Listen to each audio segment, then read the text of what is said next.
Hello guys, આજે આપણે પાઉંભાજી બનાવીશું. બહાર જેવા જ મસાલા પાઉં અને ભાજી ઘરે જ બનીશે.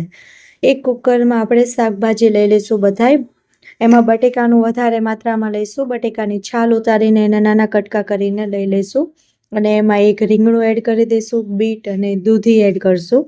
બીટ ભાજીનો કલર સરસ આવે એટલા માટે બીટ એડ કરવાનું. અને દૂધીથી છે ને ગ્રેવી ખૂબ સારી બનશે અને ઘાટી બનશે.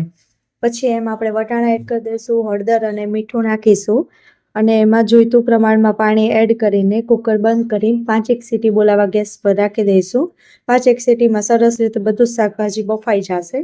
ત્યાં સુધી આપણે ટમેટા અને ડુંગળીની ગ્રેવી બનાવીશું. આવી રીતે પણ બનાવી શકો છો જેવી મેં બનાવી, અને તમે મિક્સચરમાં બી બનાવી શકો છો. ભાજી બફાઈ જાય ત્યારે એને વ્યવસ્થિત રીતે મેશ કરી દઈશું. ત્યાં એક કડાયામાં તેલ અને બટર લઈ લઈશું. તેલ આવી જાય એટલે એમાં તમાલપત્ર એડ કરી દઈશું. તમાલપત્ર એડ કર્યા પછી ડુંગળી લસણ મરચાંની પેસ્ટ અને ડુંગળીને એડ કરી દઈશું. ડુંગળી સતળાવા આવે ત્યારે એમાં લાલ ચટણી અને સૂકું લસણ નાખીને વ્યવસ્થિત મિક્સ કરી દઈશું. ગાંઠા ના થાય એટલે વ્યવસ્થિત સરસ રીતે બધું જ મિક્સ કરી દઈશું. લસણની ચટણી મિક્સ થઈ જાય પછી એમાં આપણે ટમેટાની ગ્રેવી એડ કરી દઈશું. બધું સરસ રીતે વ્યવસ્થિત મિક્સ કરતા રહીશું જેનાથી ટેસ્ટ બરકરાર રહે આપણો.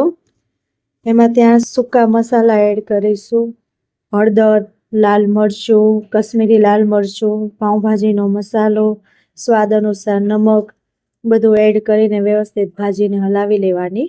બધા મસાલા વ્યવસ્થિત ત્યારે જ પકાશે જ્યારે મસાલામાંથી તેલ છૂટું પડશે. તેલ છૂટું પડે ત્યારે આપણે બધું શાકભાજી અંદર એડ કરી દેવાનું, મેશ કરેલું. વ્યવસ્થિત હલાવીને કોથમીર એડ કરીને આપણી ભાજી તૈયાર થઈ ગઈ.